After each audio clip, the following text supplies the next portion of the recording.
اگر اس کے ساتھ لگی رہی تو گھر کے کام کاج کون کرے گا؟ افطاری میں وقت ہی کتنا رہ گیا ہے، جا کر کھانا بناؤ، وہ خود ہی رو کر چپ ہو جائے گی، دولت بیگم نے سختی سے کہا تو آمنہ گھبرا گئی۔ نہیں اماں، وہ صرف 6 مہینے کی ہے، خود ہی کیسے چپ ہوگی، اسے دودھ چاہیے ہوگا، اس نے کہا تو دولت بیگم نے سختی سے ایک دفعہ پھر اسے جھڑک دیا۔ کہا نا، اتنے بچے ہر وقت روتے رہتے ہیں، ابھی تو دودھ پلایا تھا اسے، ابھی ایک دفعہ پھر فیڈر بنا کر دو گی، پتہ بھی ہے کہ دودھ کتنا مہنگا آتا ہے، پردیس میں بیٹھا عامر صرف تمہاری بیٹی کے دودھ کے لیے پیسے نہیں بھیجتا، 100 کام اور ہیں جو مجھے کرنے ہیں، اب جا کر کھانا بناؤ، دوبارہ مجھے کچن سے نکلتی ہوئی نظر مت آنا۔ دولت بیگم نے غرا کر کہا تو آمنہ کی آنکھوں میں بے بسی سے آنسو امڑ آئے، لیکن وہ ساس کی خلاف ورزی نہیں کر سکتی تھی۔ کافی دیر تک رونے کے بعد رمشا خود ہی چپ کر گئی، شاید وہ سو گئی تھی یا کسی چیز سے کھیلنے میں مگن ہو گئی تھی۔ آمنہ تیزی سے ہاتھ چلانے لگی کہ جلدی کام ختم کر کے کچن سے باہر نکل آئے۔ یہ روز کا معمول تھا۔ جب سے رمضان شروع ہوئے تھے، سسرال کے کاموں سے بچنے کے لیے اس کی دونوں نندیں اپنے بچوں سمیت ماں کے گھر آ گئی تھیں۔ یہاں وہ ہل کر پانی کا گلاس تک نہ پیتیں۔ روزے تو وہ رکھتی تھیں، لیکن روزے رکھ کر گویا آمنہ کی ذات پر احسان کرتیں۔ تمام دن آمنہ کو دوڑائے ہی رکھتیں۔ سحری میں انہیں اپنا من پسند کھانا چاہیے ہوتا، 4 گھنٹے پہلے اٹھ کر آمنہ بیچاری کو ان کے لیے سحری تیار کرنی پڑتی۔ روزہ رکھ کر خود تو وہ سو جاتی، لیکن صبح ان کے میاں دفتر جاتے تو ان کے کپڑے استری کر کے دینا بھی آمنہ کی ذمہ داری تھی۔ بچے اسکول جاتے تو ان کا اسکول بیگ تیار کرنا، ان کا لنچ بنا کر دینا، سب کچھ آمنہ کے سر پر تھا۔ ایسے میں اگر اس سے معمولی سی بھی کوئی غلطی ہو جاتی تو دونوں نندیں اور ساس ہاتھ دھو کر آمنہ کے پیچھے پڑ جاتی۔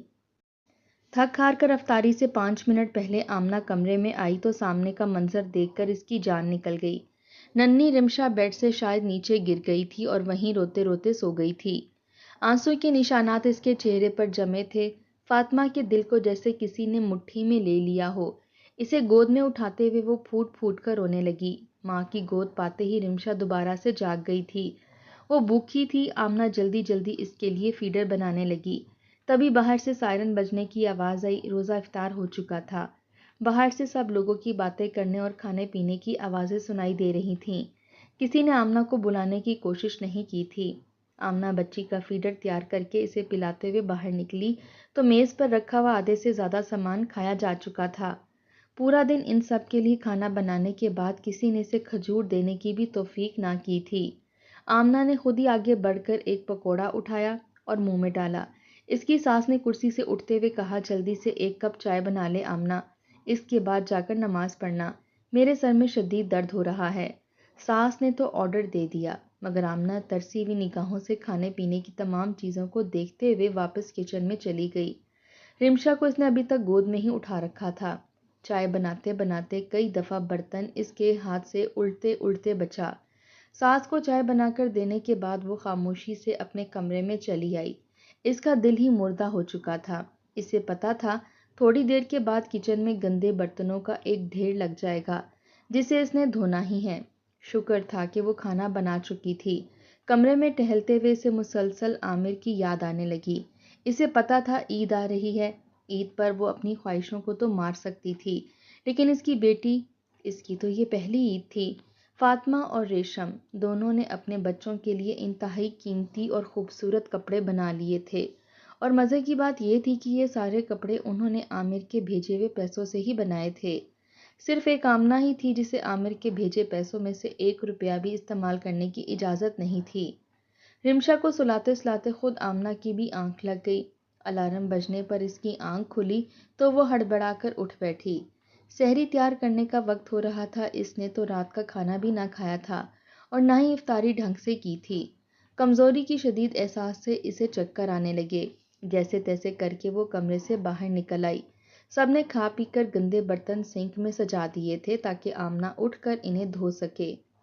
وقت کم تھا۔ آمنہ جلدی جلدی سحری کی تیاری کرنے لگی۔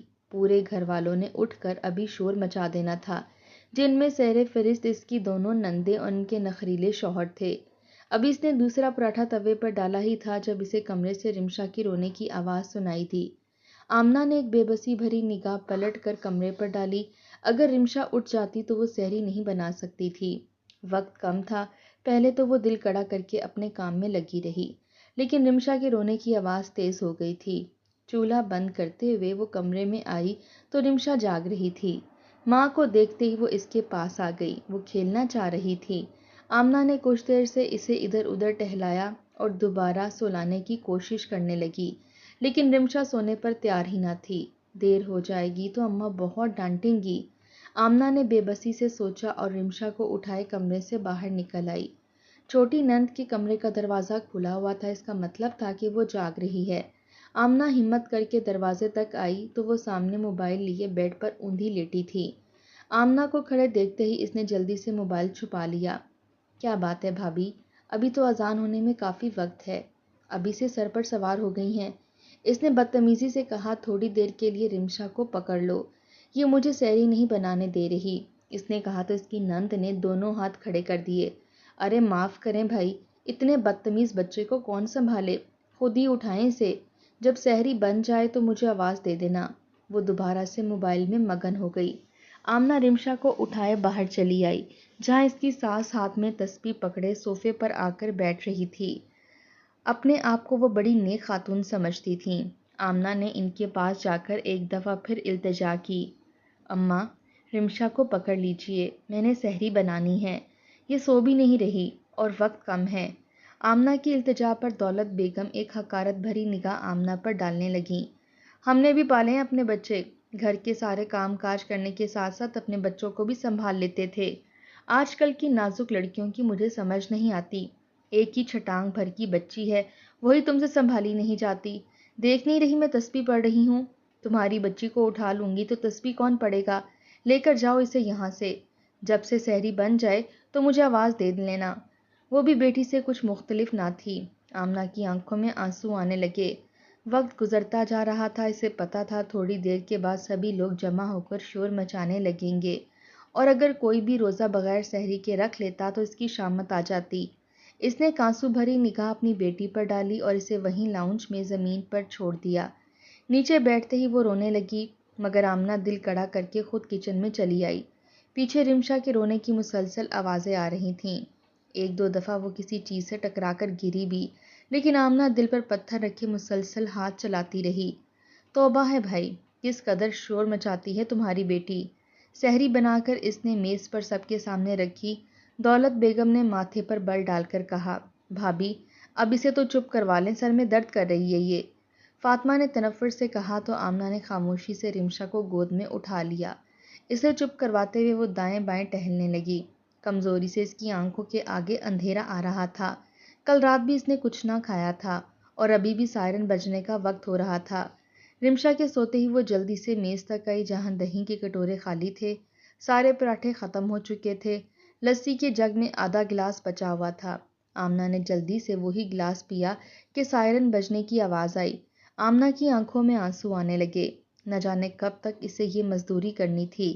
رمشا ایک دفعہ پھر رو رہی تھی۔ آمنہ نے روزے کی نیت کی اور بھوکی پیاسی ہی میز پر سے اٹھ گئی۔ رمشا کو سلا کر جب وہ دوبارہ کچن میں آئی تو سب لوگ نماز پڑھ رہے تھے اور پھر سو چکے تھے۔ آمنہ خاموشی سے سارے گھر کے برتن سمیٹ کر دھونے لگی۔ برتن اس قدر زیادہ تھے کہ دھوتے دھوتے اسے صبح کا وقت ہو گیا۔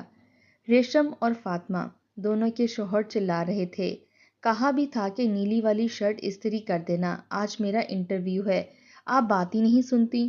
وہ یوں روب جما رہے تھے جیسے اپنی بیوی سے بات کر رہے ہوں۔ آمنہ خاموشی سے لے کر فاطمہ کے شوہر کی شرٹ استری کرنے لگی۔ کپڑے فاطمہ کے میاں کو تھما کر وہ بچوں کو اٹھانے چلی آئی۔ بچے اسکول جانے سے بیزار تھے، آمنہ انہیں اٹھاتی تو وہ زور سے ہاتھ جھٹک دیتے۔ خاص کر فاطمہ کا بڑا بیٹا معیز تو بے انتہا بدتمیز تھا۔ وہ 12 سال کا لڑکا تھا لیکن خود کو 4 سال کے بچے سے بڑا نہیں سمجھتا تھا۔ اٹھو بیٹا، اسکول جانا ہے۔ آمنہ نے چوتھی بار اس کا کندھا ہلایا تو آمنہ کی ذات پر احسان کرتے ہوئے اٹھ کھڑا ہوا۔ آمنہ نے جیسے تیسے کر کے اسے ناشتہ کرایا، لیکن جب بیگ اسے پہنانے کی باری آئی تو آمنہ بیگ دیکھ کر حیران رہ گئی۔ ساری کتابیں کہاں چلی گئیں؟ آمنہ نے کہا۔ آمنہ نے نظر گھما کر دیکھا جہاں فاطمہ سو رہی تھی وہاں آس پاس وہیں اس کی کتابیں بکھری ہوئی تھیں۔ ایک کتاب تو فاطمہ کے پیر کے نیچے تھی۔ آمنہ نے باقی ساری کتابیں تو اکٹھی کر لیں، لیکن جو کتاب فاطمہ کے پیر کے نیچے تھی اسے آہستگی سے نکالتے ہوئے اچانک فاطمہ ہڑبڑا کر اٹھ بیٹھی۔ کیا مصیبت ہے؟ سکون سے سونے بھی نہیں دیتی ہو؟ تمہیں پتا تو ہے میری نیند ایک دفعہ خراب ہو جائے تو پھر دوبارہ کتنی مشکل سے سوتی ہوں میں۔ رات میں بیگ تیار کر کے نہیں رکھ سکتی تھی؟ جب تمہیں پتا ہے کہ بچوں کو صبح تم نے ہی اسکول بھیجنا ہوتا ہے۔ وہ یکدم اٹھ کر زور زور سے چلانے لگی۔ آمنہ کا دل غم سے بھر گیا۔ بچہ اس کا تھا، اسکول بھیج کر تو آمنہ اس کے اوپر احسان کر رہی تھی، لیکن الٹا اسے ہی باتیں سننی پڑ رہی تھیں۔ فاطمہ تو غصہ کر کے پلٹ کر سو گئی۔ آمنہ نے اتنی بے عزتی کے بعد بھی معیز کے بستے میں کتابیں بھریں اور اسے لے جا کر وین میں بٹھا دیا۔ باقی سارے بچے بھی تیار ہو چکے تھے۔ آمنہ نے سب کو وین میں بٹھا کر اسکول بھجوایا۔ اب تک اس کے حلق میں کانٹے چبھنے لگے تھے۔ صبح صبح ہی پیاس کا احساس حاوی ہو رہا تھا۔ ابھی پورے گھر کی صفائی کرنی تھی اور اس کے بعد کھانا بھی بنانا تھا۔ آمنہ کی آنکھوں میں آنسو آنے لگے۔ اس نے امید بھری نگاہوں سے ٹیلی فون کی جانب دیکھا کہ شاید آج عامر کا فون آ جائے اور اس سے بات کرنے کی مہلت مل جائے، لیکن ساس اور نندوں کی موجودگی میں ایسا ہونا ممکن ہی نہیں تھا، اور یہ بات وہ بھی جانتی تھی۔ 2 روز بعد معیز کی روزہ کشائی تھی۔ پورے خاندان کو دعوت پر بلایا گیا تھا۔ صبح صبح ہی دولت بیگم نے ایک لمبی لسٹ اس کے ہاتھ میں تھما دی کہ کیا کیا کچھ پکنا ہے۔ لسٹ دیکھ کر تو آمنہ کی جان ہی نکل گئی، مگر وہ دل پر پتھر رکھ کر کچن کی جانب مڑ گئی۔ حقیقت تو یہ تھی کہ روزہ کشائی کی تقریب میں رمشا کو پہنانے کے لیے اس کے پاس ایک ڈھنگ کا جوڑا تک نہ تھا۔ عامر کا فون آیا ہوا تھا، سب لوگ فون کے آس پاس جمع تھے۔ آمنہ واش روم میں رکھی بالٹی اٹھانے کے لیے گئی تو اسے ایک زوردار جھٹکا لگا۔ معیز باتھ روم میں چھپ کر جلدی جلدی پلیٹ میں رکھا برگر کھا رہا تھا۔ اس نے ہاتھ میں کولڈ ڈرنک کا ایک گلاس بھر رکھا تھا۔ تمہارا تو روزہ ہے، روزے میں کھانا نہیں کھاتے؟ آمنہ کے لبوں سے نکلا تو معیز گھبرا گیا اور جلدی سے باتھ روم سے نکل کر باہر کی جانب دوڑا۔ آمنہ بھی اس کے پیچھے پیچھے باہر آئی۔ باہر لاؤنج میں تو سب عامر سے باتیں کر رہے تھے۔ فاطمہ جو معیز کی ماں تھی، عامر سے فرمائشیں کر رہی تھی کہ اس کے بیٹے کی روزہ کشائی کے نام کے طور پر اسے 50,000 روپے بھیجے۔ عامر دوسری جانب ہنس دیا، اور شاید اس نے پیسے دینے کا وعدہ بھی کر لیا تھا۔ کس چیز کے پیسے اماں؟ معیز نے تو روزہ توڑ دیا ہے، یہ باتھ روم میں چھپ کر کھانا کھا رہا تھا، میں نے خود دیکھا، آمنہ نے اونچی آواز میں کہا۔ اسے معیز کی روزہ توڑنے کا شدید رنج تھا۔ وہ 12 سال کا لڑکا تھا، چھوٹا تو نہ تھا۔ سبھی اچانک مڑ کر اس کی جانب دیکھنے لگے۔ سب سے زیادہ غصہ فاطمہ کو آیا۔ میرے بیٹے پر زیادہ الزام لگانے کی ضرورت نہیں ہے، چھوٹا بچہ ہے، بھول کر کھا لیا ہوگا، اس طرح سے روزہ نہیں ٹوٹتا۔ تم جاؤ کچن میں کھانا بناؤ، تمہیں کس نے کہا ہے کہ ہمارے معاملات میں بولو؟ اس نے سختی سے آمنہ کو جھڑکا تو آمنہ ہکا بکا رہ گئی۔ سب دوبارہ عامر سے باتیں کرنے میں مشغول ہو گئے تھے۔ کسی نے آمنہ کی بات کا نوٹس ہی نہ لیا۔ معیز منہ چڑھانے والے انداز میں آمنہ کو دیکھ رہا تھا۔ آنکھوں میں آنسو لیے وہ واپس کچن میں چلی آئی۔ عید جوں جوں نزدیک آ رہی تھی، اس کے دل پر رکھا بوجھ بڑھتا ہی جا رہا تھا۔ اس نے اپنے کانوں سے سنا تھا فاطمہ نے عامر سے خصوصی طور پر عید کے لیے پیسے منگوائے تھے۔ بھائی ہم برانڈ کا جوڑا لینا چاہتی ہیں اور وہ جوڑے سستے نہیں آتے، اس لیے ہمیں تو ہماری مرضی کے پیسے بھیجے جائیں۔ دونوں نے ہی اتراتے ہوئے کہا تھا اور عامر نے انہیں ان کی مرضی کے مطابق پیسے بھیج دیے۔ آمنہ گہری سانس لے کر رہ گئی۔ اس نے دولت بیگم سے کہا بھی تھا کہ اس کے نہ صحیح کم از کم رمشا کے ہی کپڑے بنا کر دیے جائیں۔ الماری بھر رکھی ہے تم نے نئے کپڑوں سے، وہ کہاں پہن کر جاؤ گی؟ اور ویسے بھی تمہارا میاں یہاں پر نہیں ہے، شرم نہیں آتی سج سنور کر نندوئیوں کے سامنے پھرو گی؟ کوئی حیا ہی نہیں رہے گی تمہارے اندر، کوئی ضرورت نہیں کپڑے بنوانے کی، دولت بیگم نے نفرت سے کہہ کر اس کی بات جھٹک دی۔ آمنہ کی آنکھوں میں آنسو آ گئے۔ حقیقت تو یہ تھی وہ ان سب کے لیے صرف ایک نوکرانی کا درجہ رکھتی تھی اور عامر پیسے بھیجنے کی مشین۔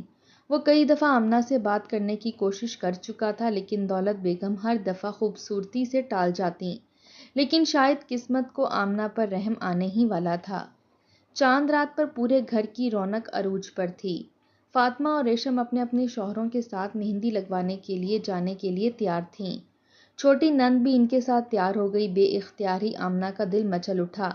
اماں میں بھی مہندی لگوانے چلی جاؤں؟ اس نے ساس سے پوچھا تو انہوں نے کھا جانے والی نگاہوں سے آمنہ کو دیکھا تو مہندی لگوانے جائے گی تو پیچھے گھر کے کام کون کرے گا؟ سارے برتن دھونے والے پڑے ہیں اور صبح عید کے لیے سوئیاں بنا کر رکھنی ہیں، چل کام کر۔ جب عامر آئے تو لگوا لینا مہندی، انہوں نے اطمینان سے کہا۔ آمنہ خاموشی سے کچن میں جا کر کام کرنے لگی۔ دل پر رکھا بوجھ بڑھتا ہی جا رہا تھا۔ سارے کام ختم کر کے وہ کمرے میں آ کر لیٹ گئی۔ آج اسے عامر بے حد یاد آ رہا تھا۔ اسے نہیں پتا تھا کہ اس کا انتظار کل صبح ختم ہونے والا ہے۔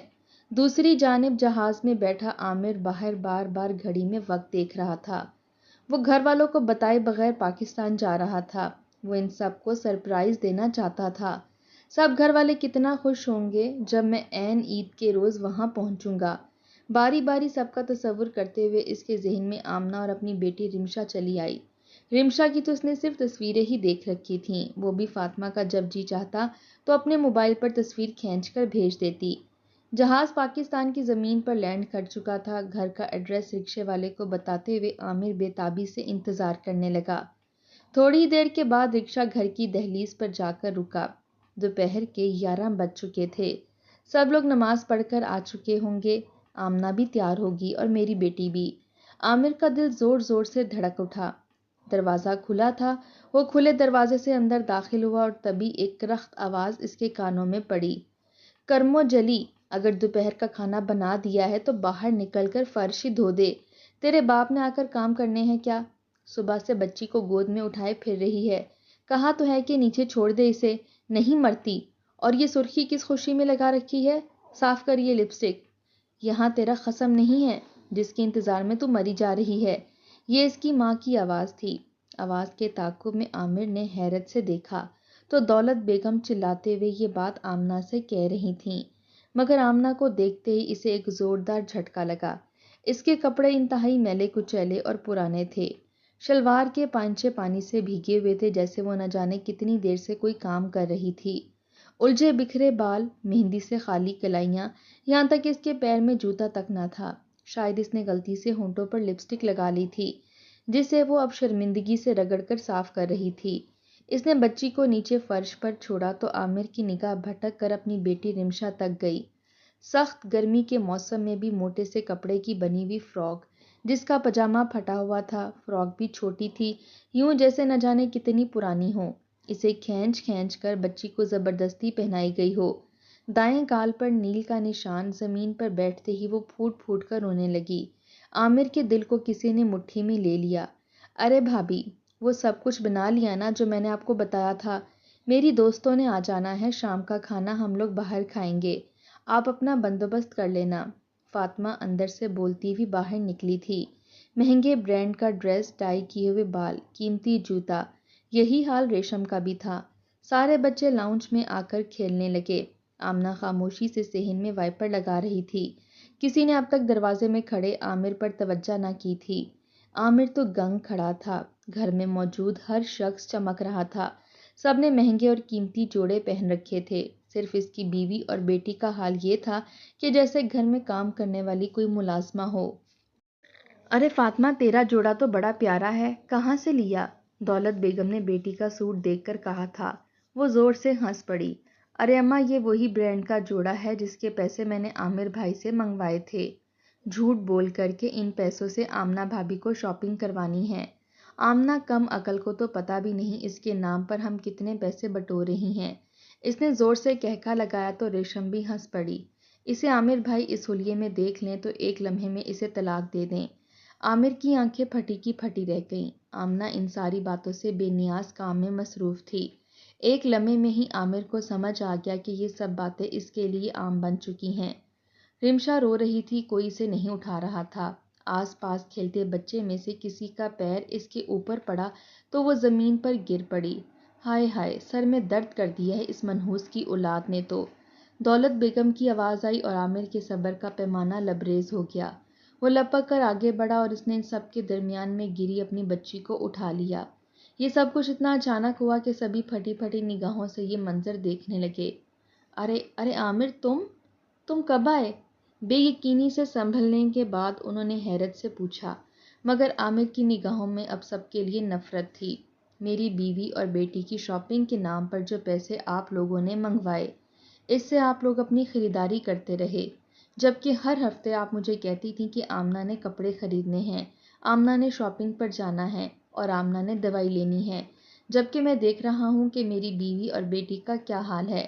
شرم آنی چاہیے آپ لوگوں کو، عامر نے کہا۔ کسی سے کوئی جواب نہ بن پا رہا تھا۔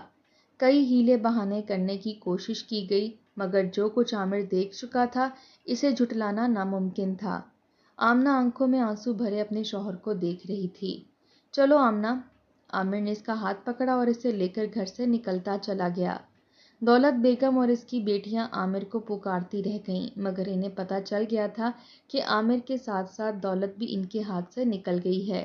عامر آمنہ کو لے کر اپنے ایک دوست کے گھر جا پہنچا۔ دوست کی بیوی کپڑوں کا کاروبار کرتی تھی، وہیں سے اس نے بہترین کپڑے خرید کر آمنہ اور اپنی بیٹی کو دیے۔